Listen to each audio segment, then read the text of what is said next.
Buen día y bienvenidos a De qué hablan Geo con Rodolfo. Hoy es viernes 26 de septiembre de 2025 y hablemos de algunas noticias. Hubo una gran explosión que sacudió la ciudad del sureste, una ciudad del sureste de Inglaterra. Y tenemos videos. Los equipos de bomberos han estado luchando contra un incendio que siguió a la explosión en Swindon, donde se planea construir una importante fábrica de drones. Una explosión en un polígono industrial en el sureste de Inglaterra provocó una importante respuesta de emergencia durante la noche con varios equipos de bomberos que lucharon contra un gran incendio. La explosión en el polígono industrial de Groundwell de Swindon, ciudad donde se planea construir una importante fábrica de drones, ocurrió poco después de las 19 horas hora local del miércoles en un edificio utilizado por una imprenta, según informó la BBC. Testigos afirmaron que la explosión sacudió viviendas de toda la ciudad. El incendio provocó la evacuación del polígono y el cierre de varias carreteras cercanas. Y bueno, tenemos imágenes de estas explosiones. Este es el artículo de mención. A ver, esto ha sido puesto en X.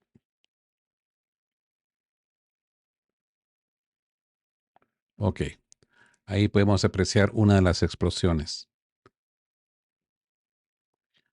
Ahí vemos otras imágenes. Aquí hay otras imágenes de diferente ángulo.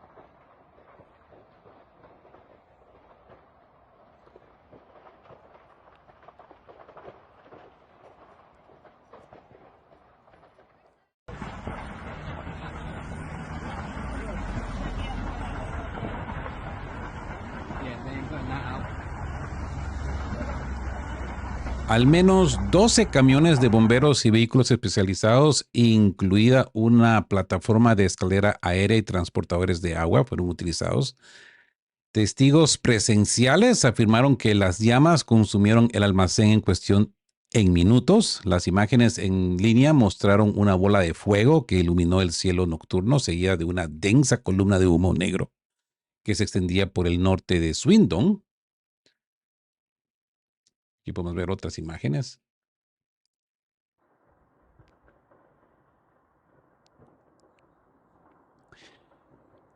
La policía de Wiltshire calificó el incidente de grave y decretó un amplio cordón policial. Se pidió a los residentes locales que permanecieran en sus casas y cerraran las ventanas debido al humo.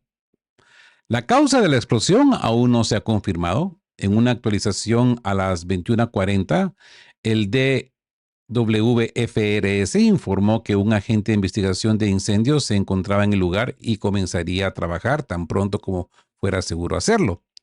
El ayuntamiento de Swindon confirmó que su equipo de respuesta a emergencias está trabajando con la policía y bomberos. Se está trabajando para comprender qué sucedió, determinar si alguien resultó herido y garantizar la ciudad de la zona, declaró el líder del ayuntamiento, Jim Robbins. El equipo de búsqueda y rescate de Wiltshire informó que su equipo permaneció en alerta el jueves por la mañana sin poder ingresar al lugar hasta que el incendio estuviera controlado. Las autoridades no reportaron víctimas y afirmaron que no hay incendios, que hubiera alguien en el edificio. La explosión también provocó un corte de electricidad que afectó a unas 80 propiedades, según informó Scottish and Southern Electricity Networks. Por sus iniciales SSEN, la compañía eléctrica indicó que el suministro eléctrico se cortó debido a un problema de seguridad en la red tras el incidente.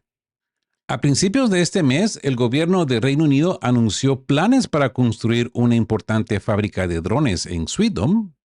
La instalación de 23,000 metros cuadrados, operada por la empresa aeroespacial y de defensa Takeover, emplearía unas 1,000 personas y su apertura estaba prevista para el 2026 para producir drones de vigilancia e inteligencia.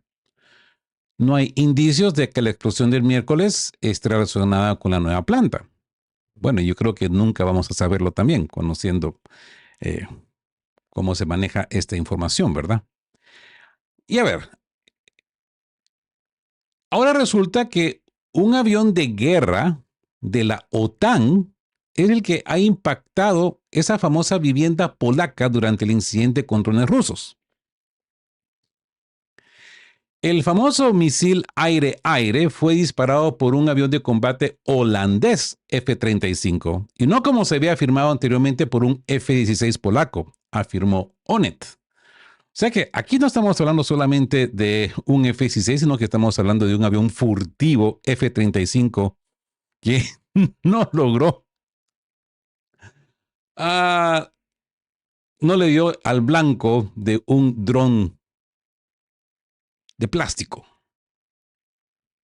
de Duroport, de espuma. Un misil aire-aire de 3 metros de largo que impactó una casa rural en Polonia mientras aviones de la OTAN respondían a una supuesta incursión con drones fue disparado por un avión de combate holandés y no polaco, informó el miércoles en medio de noticias Onet, citando fuentes internas. El 9 de septiembre, si se recuerdan, Varsovia respondió a una serie de violaciones de espacio aéreo realizado por vehículos aéreos no tripulados desarmados, enviando aviones de la OTAN y acusando a Rusia de estar detrás del incidente, una acusación que Moscú ha negado energéticamente, pues resulta ahora que uno de los aviones de guerra holandeses F-35 que participaron en la respuesta nocturna lanzó el misil AIM-120 AMRAAM, que no lo disparó correctamente y aterrizó en una modesta casa de campo cerca de Voivodato de Lublin, Polonia, según Onet. Y ahora sí, este informe contradice el periódico polaco Rzeczpospolita, que atribuyó el desastre a uno de los F-16 de Varsovia. Informes anteriores afirmaban que un dron ruso había causado los daños en la casa. Pero igual, ahora todo esto, pues, no importa, ¿verdad? No importa porque al final de cuentas, pues, ya tuvieron las justificaciones para crear su pared de drones, que por cierto, no sé si ustedes están enterados de que todos estos países del límite con Ucrania, del oriente, de la frontera oriente europea, pues se van a reunir para discutir o planificar el asunto de esta pared contra drones, con la excepción de Hungría. Anteriormente habían excepcionado también a Eslovaquia, pero ahora resulta que ahora han invitado a Eslovaquia, pero definitivamente están marginando a Hungría. Que Hungría sí realmente tiene frontera física con Ucrania. Pero bueno, allá los europeos con sus maneras de dirigir sus democracias, ¿no? Y bueno, el informe contradice, como les dije, el periódico el informe inicial, ¿no? El embajador adjunto ruso ante la ONU, Dmitry Polansky, si se recuerdan, pues bueno, ha señalado esta mañana que el único daño del incidente provino del misil aire y aire sin explotar que describió como polaco. Claro, porque esa fue la primicia de los periódicos polacos. La semana pasada, Estonia acusó a Rusia de enviar aviones de combate MiG-31 a su espacio aéreo, una afirmación que según Moscú no está respaldada por pruebas, no está respaldada por la realidad. Moscú ha acusado a Polonia y Estonia de utilizar la desinformación para presentar a Rusia como una amenaza para la Unión Europea y presionar a Estados Unidos para que siga apoyando a Kiev en su conflicto con Moscú. Pero ya hemos visto la reacción de Donald Trump. El secretario general de la OTAN, Mark Rutte, elogió la gestión de los incidentes por parte del bloque porque se negó a prometer que se derribarían aviones rusos en casos futuros, diciendo que tales decisiones se toman en tiempo real y siempre se basan en la inteligencia disponible sobre la amenaza que representa el avión. No, señor, usted se equivoca. Usted ataca un avión ruso cuando el avión ruso lo está atacando, pero si solamente está sobrevolando, solamente se le escolta. Se le intercepta con otros aviones, el que usted quiera, y se le escolta afuera de su frontera. No se le ataca de inmediato. Y esto no me lo he inventado yo, esto lo ha dicho Marco Rubio. El presidente de Estados Unidos, Donald Trump, ha declarado que las naciones de la OTAN deberían estar preparadas para derribar aviones rusos, calificando a Rusia de tigre de papel y afirmando que una potencia verdaderamente una potencia fuerte habría aplastado rápidamente a Ucrania. Ahora bien, esto lo vamos a dejar por ahí porque ya más adelante les voy a contar que Donald Trump, copiando el estilo de Macron, yo creo que por eso se llevan tan bien, pues ha hecho flip-flop otra vez.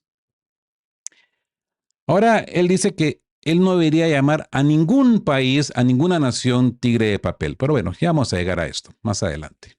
Según The New York Post, las declaraciones se basaron en una nueva información de inteligencia estadounidense que sugería una debilidad económica rusa y fueron pensadas como un movimiento estratégico para extraer concesiones de Moscú, más que como una evaluación literal de la fuerza militar de Ucrania. Y la pregunta sería, eh, ¿quién lo dijo? Financial Times, The New York Post, perdón, The New York Post, sería preguntarle de dónde ellos han sacado esa información de inteligencia. ¿Quién se las ha proveído?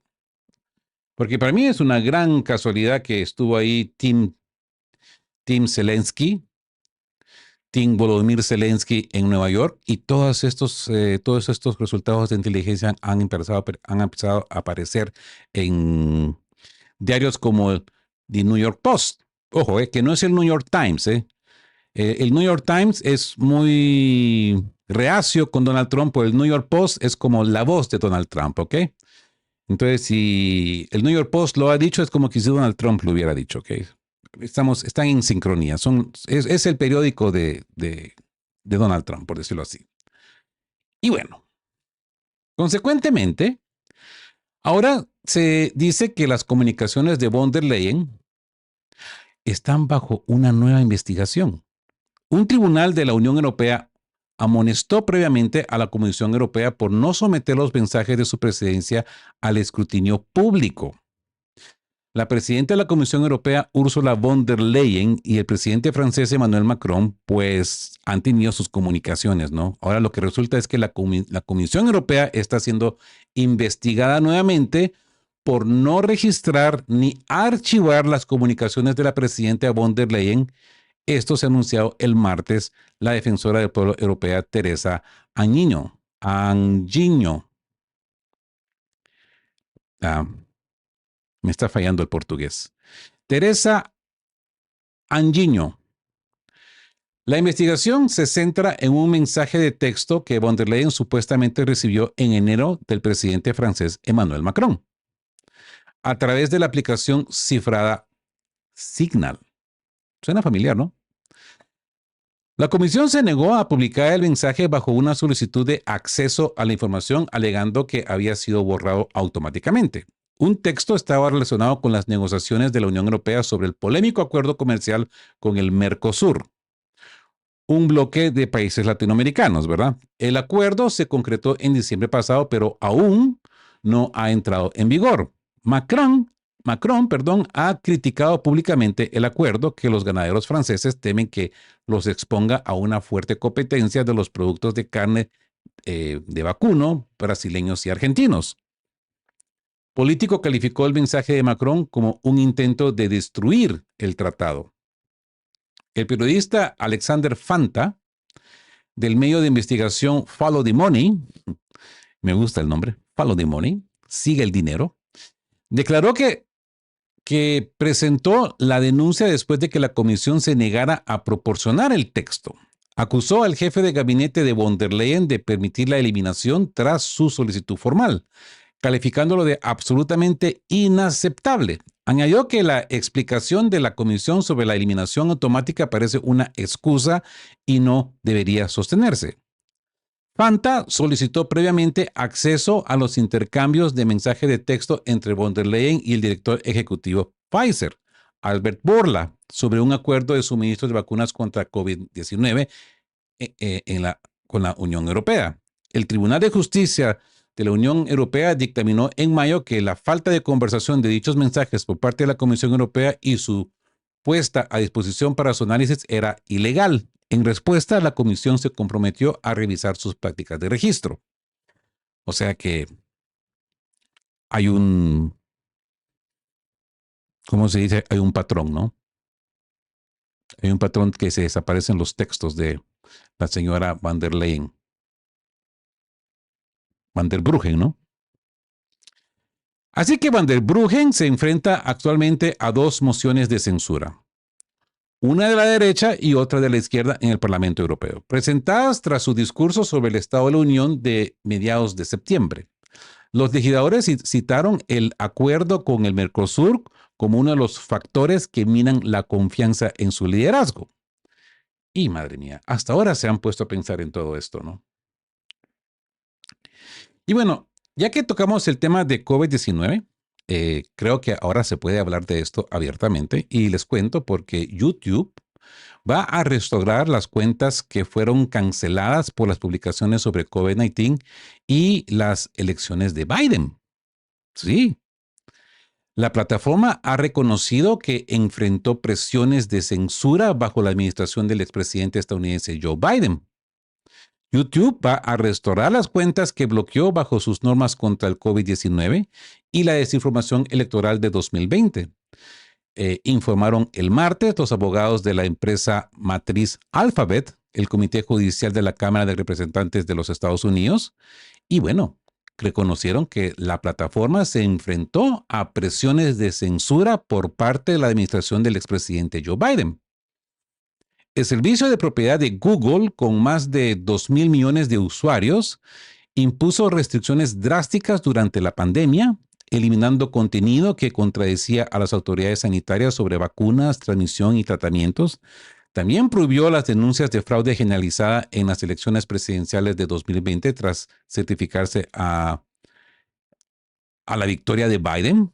Las normas se utilizaron para vetar a varias figuras de la administración del presidente Donald Trump que cuestionaron las elecciones y la pandemia, entre ellas el actual subdirector del FBI, Dan Bonino, y el secretario de Salud y Servicios Humanos, Robert F. Kennedy. YouTube posteriormente eliminó ambas políticas, pero mantuvo las provisiones vigentes, considerándolas permanentes. Alphabet dijo que la plataforma pronto permitirá que los creadores prohibidos soliciten su reincorporación. Dicen que hoy las normas de la comunidad de YouTube permiten una gama más amplia del contenido sobre el COVID-19 y la integridad electoral, escribió Daniel Donovan, abogado que representa a Alphabet. Como reflejo del compromiso de la empresa con la libertad de expresión, YouTube ofrecerá a todos los creadores la oportunidad de volverse a unirse a la plataforma. Bueno, esto suena muy positivo, suena muy bonito. Vamos a ver hasta qué punto, ¿no? Porque siempre existen los peros. Todavía no conocemos cuáles son los peros de esto, pero vamos a seguirle el trazo a esta noticia que yo creo que empieza a desarrollarse. Vamos a ver qué sucede.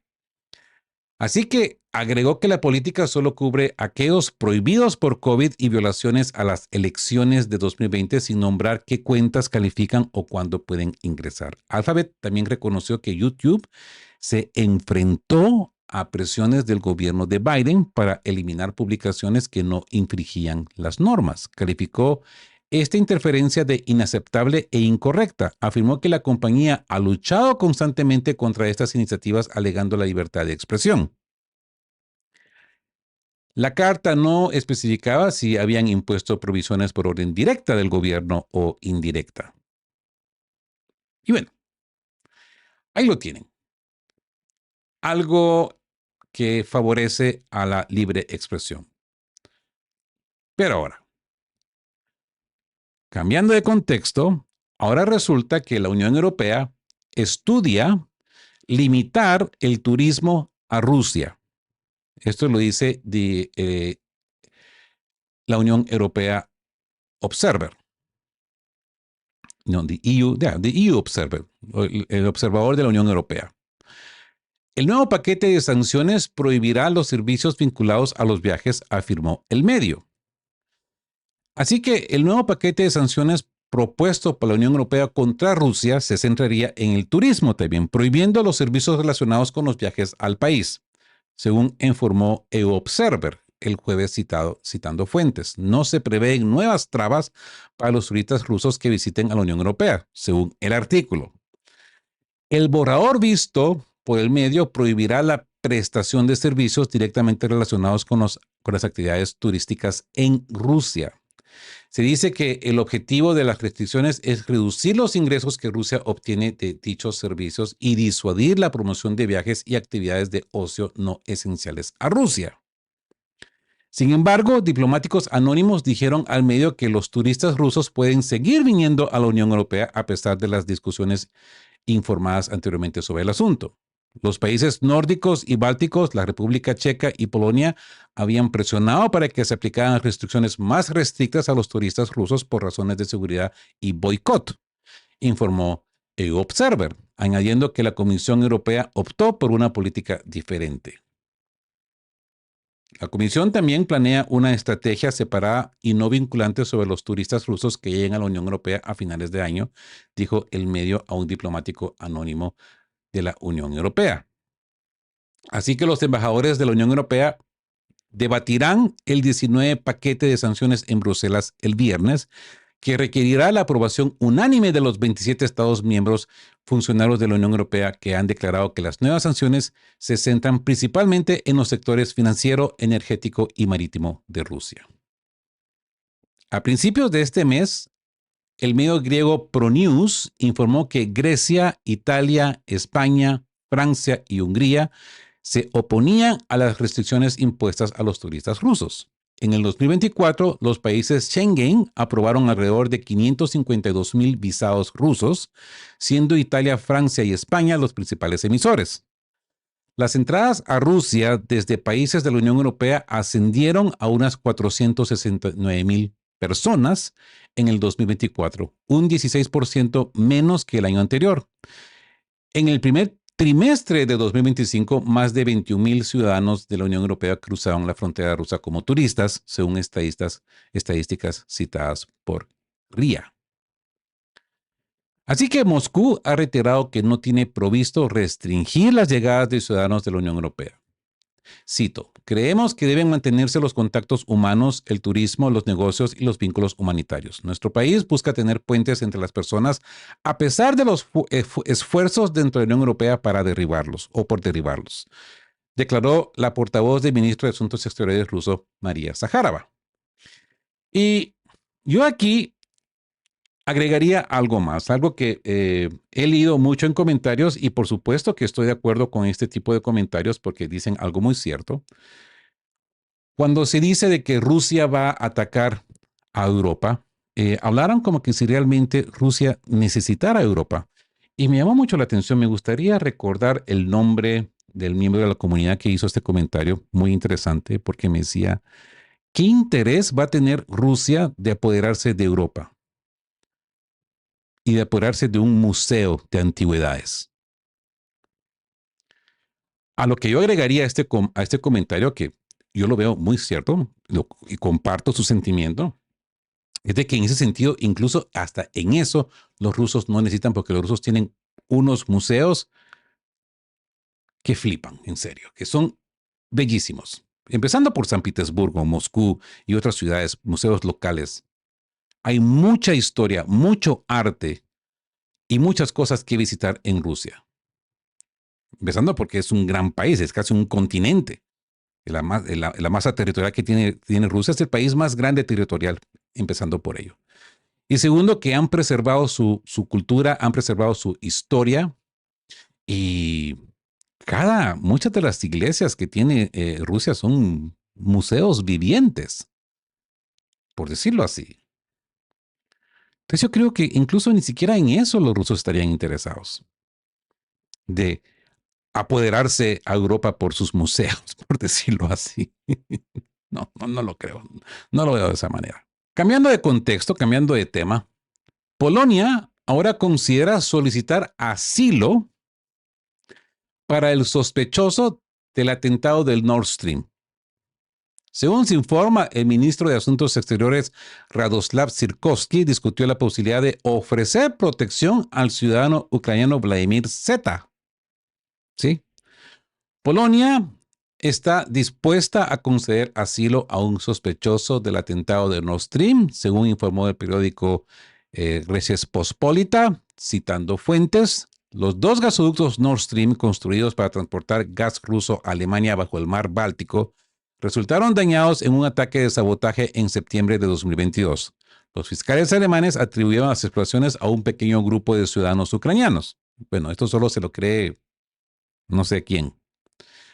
El ministro de Asuntos Exteriores, Radoslav Sikorski, dijo repetidamente en conversaciones que estaba dispuesto a conceder asilo en Polonia a un sospechoso identificado como Vladimir Zeta e incluso honrarlo con una condecoración estatal, escribió el periódico El Juez. Vladimir Zeta, descrito como instructor de buceo, supuestamente vivía cerca de Varsovia. Tras emitir la Fiscalía Alemana una orden de arresto europea en su contra, las autoridades polacas no lo detuvieron y posteriormente huyó a Ucrania.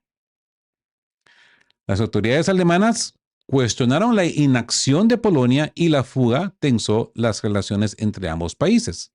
Las autoridades polacas argumentaron que no se habían probado nada contra Vladimir Zeta y, según se informa, dijeron a sus homólogos por qué deberíamos detenerlo.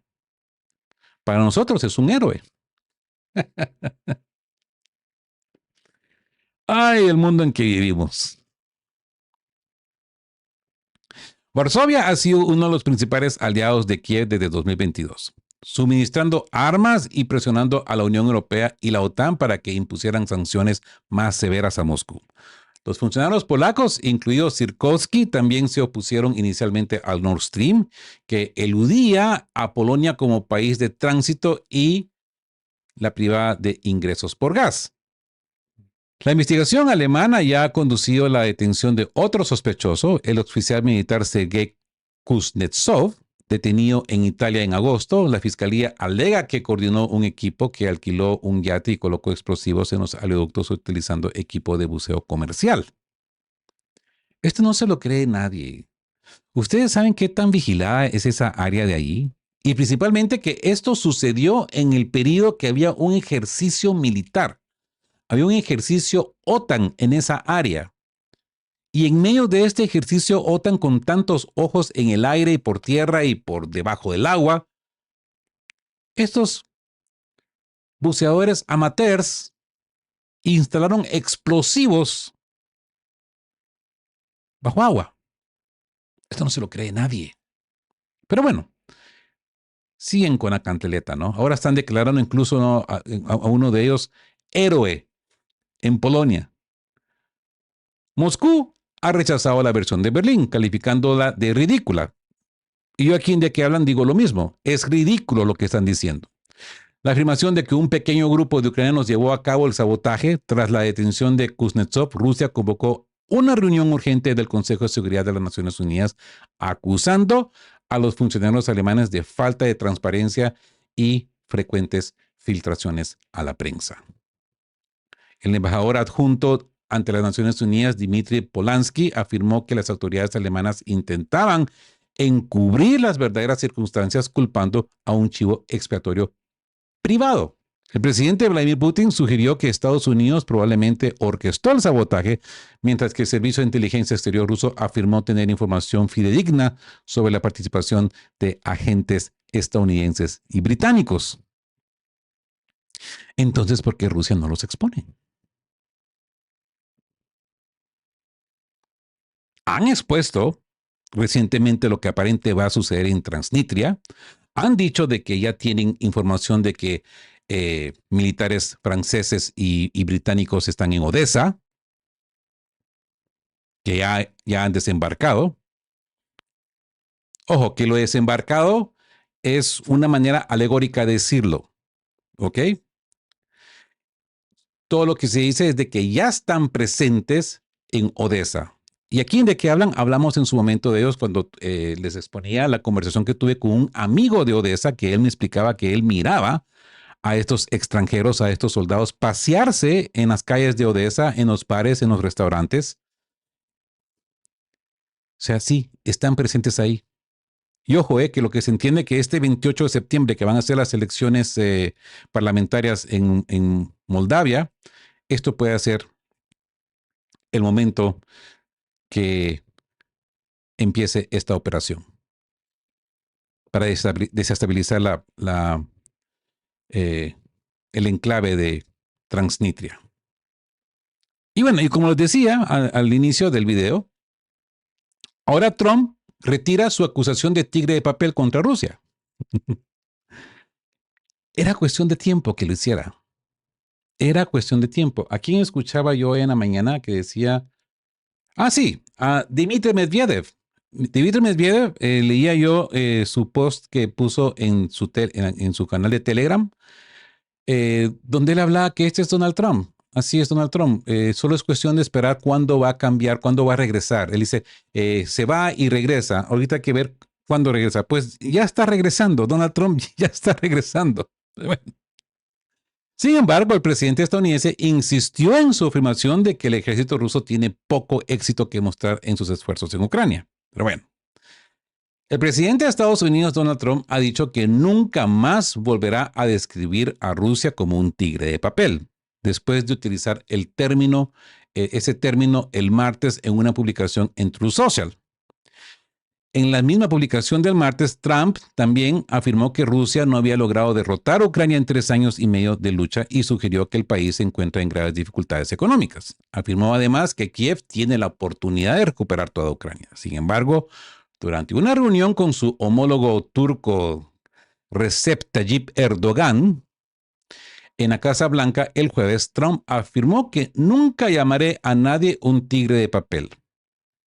A pesar de moderar un poco su retórica, pareció reafirmar su anterior evaluación del ejército ruso, afirmando que prácticamente no ha ganado terreno.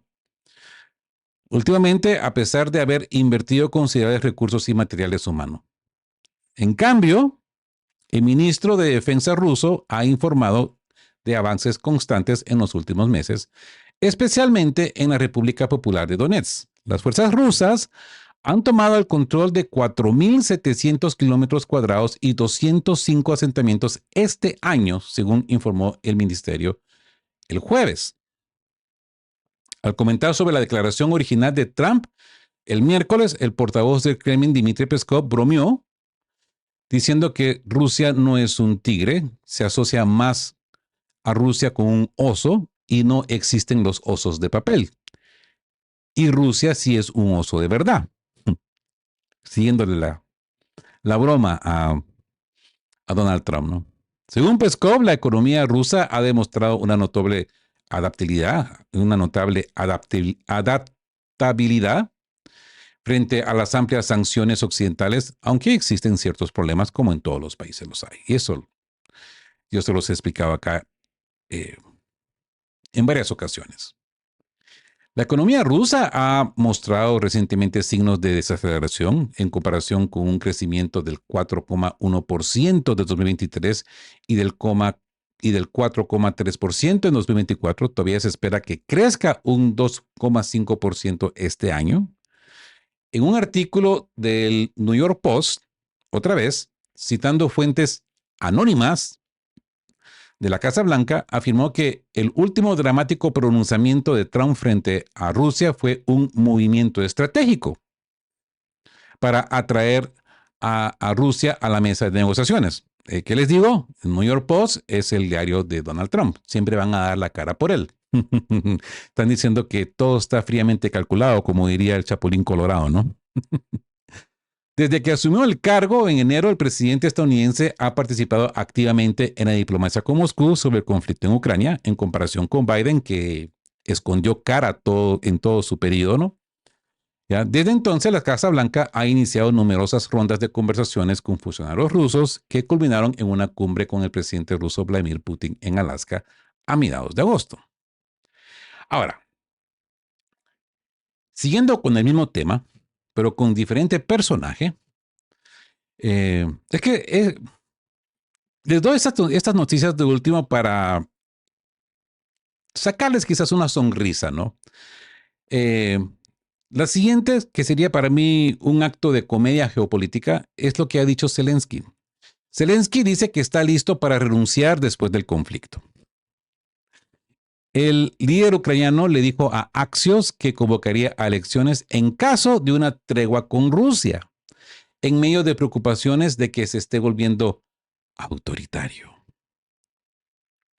Bueno, así que el ucraniano Volodymyr Zelensky en ucraniano, Vladimir en ruso, y por ahí alguien me decía que Boludín en argentino, Boludín Zelensky, ha declarado que está dispuesto a dimitir una vez que finalicen las hostilidades con Rusia. Esta declaración, realizada en una entrevista con Axios el jueves, surge en un momento en que aumentan las dudas sobre su legitimidad y las acusaciones de que el liderazgo ucraniano se está volviendo cada vez más autoritario.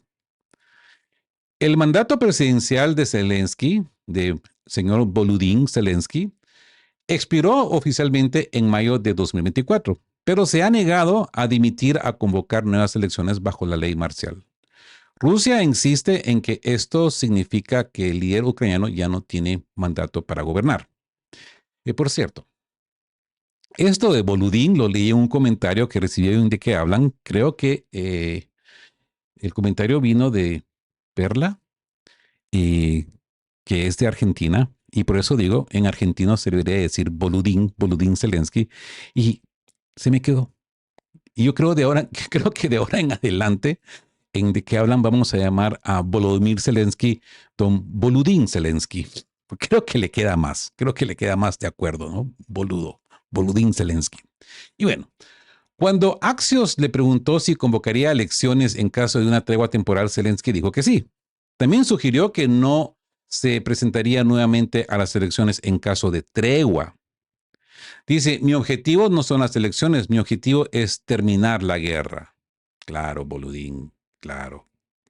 Sí, bueno. Los críticos en el país han acusado a Zelensky de consolidar el poder, debilitar la supervisión parlamentaria y marginar las voces independientes, incluyendo al excomandante militar del alto rango Valery Zaluzhny. Zaluzhny, actual embajador de Ucrania en el Reino Unido, ha sido mencionado como un posible rival. Y The Guardian informó en agosto que se prepara para desafiar a Zelensky en una futura carrera presidencial. Ojo, que hay que recordar de que este señor, de pura suerte, como hicimos en un país de chiripa, apareció como embajador en Reino Unido después de intentos contra su vida. ¿Mm? Pero bueno, los medios internacionales se han hecho eco de estas preocupaciones. En julio, The Financial Times escribió que Zelensky y sus asesores estaban utilizando poderes extraordinarios bajo la ley marcial para marginar a los críticos, silenciar a los líderes y la sociedad civil y así consolidar el control. Moscú, ojo, Financial Times, diario británico. Por supuesto, ellos van a por Zaluzhny. Moscú también ha advertido que Kiev muestra crecientes tendencias autoritarias. El portavoz del Kremlin, Dmitry Peskov, argumentó recientemente que los líderes de Kiev se aferran al poder al prolongar la ley marcial e impedir las elecciones. Las autoridades rusas sostienen que cualquier acuerdo de paz firmado bajo el mandato de Zelensky podría ser inválido posteriormente, alegando la expiración de su mandato y suspensión de los procesos democráticos. Cuestión que no es muy difícil de entender, ¿verdad? Tiene mucha lógica lo que exponen los rusos. Pero bueno. Y con esto concluimos este largo resumen geopolítico del día de hoy, viernes 26 de septiembre de 2025. Es viernes y el cuerpo lo sabe, ¿verdad? Así pues, de que les deseo un feliz viernes. Pórtense bien. Si se portan mal, me invitan, por favor, ¿eh? Así pues que, como siempre les digo, estén juntos, fuertes, siempre busquen por la verdad y sean justos.